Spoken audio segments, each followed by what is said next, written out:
এক নম্বর প্রায়োরিটি হিসাবে এখন এই সরকারকে এবং আমাদেরকে সবাইকে দেখা উচিত এই অসুস্থ রোগী যারা হাসপাতালে ভর্তি হয়েছে তাদের সুচিকিৎসা, প্রয়োজন বোধে তাদেরকে বিদেশে পাঠিয়ে তাদের ব্যবস্থা করা, যা কিছু প্রয়োজন তাই করা দরকার এই সরকারকে।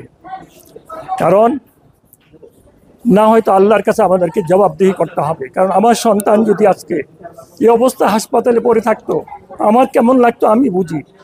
যারা আজকে হাসপাতালে পড়ে আছে, যাদের আজকে পা নাই, যাদের আজকে হাত নাই, যাদের আজকে চোখ নাই, তাদের স্ত্রী, তাদের সন্তান, তাদের বাপ মা বুঝে তাদের অবস্থা কি, তাদের পরিবার পরিজন। আমি মনে করি সরকারে যারা আছেন তাদের প্রত্যেককে তাদের বাপ মায়ের মতো, তাদের সন্তানের মতো তাদেরকে বুঝতে হবে তাদের অবস্থাটা।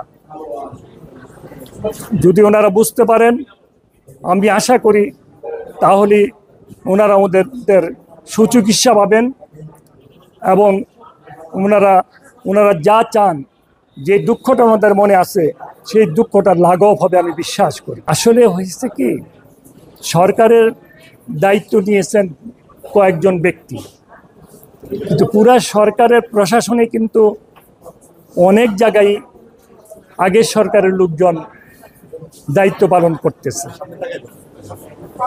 যারা আগের সরকারের অনেক কাজের সহযোগী। এটা করতে একটু সময় লাগবে, তবে আমি বিশ্বাস করি যেহেতু ডক্টর ইউনূস সাহেব উনি আমাদের মতো একজন মাজলুম, ওনার বিরুদ্ধে অনেক মামলা হয়েছে, ওনাকে তো আর কয়েকদিন থাকলে জেলখানায় ঢুকানো হতো। আশা করি উনি বুঝবেন এই বিষয়টা, উনি বুঝে উনি সমস্ত ব্যবস্থা নেবেন, এটা আমি বিশ্বাস করি। তবে উপদেষ্টা পরিষদের দায়িত্ব, কর্তব্য এই ব্যাপারে একটু খেয়াল করা। এই ব্যাপারে যদি খেয়াল না করে তাহলে আমার মনে হয় হাসপাতালে যদি জনগণ এভাবে আসে দেখে, তাহলে ওনাদের জন্য মনে হয় আরেকটা আন্দোলন গড়ে উঠবে যদি ওনাদের সুচিকিৎসার ব্যবস্থা না হয়, এটা আমি বিশ্বাস করি।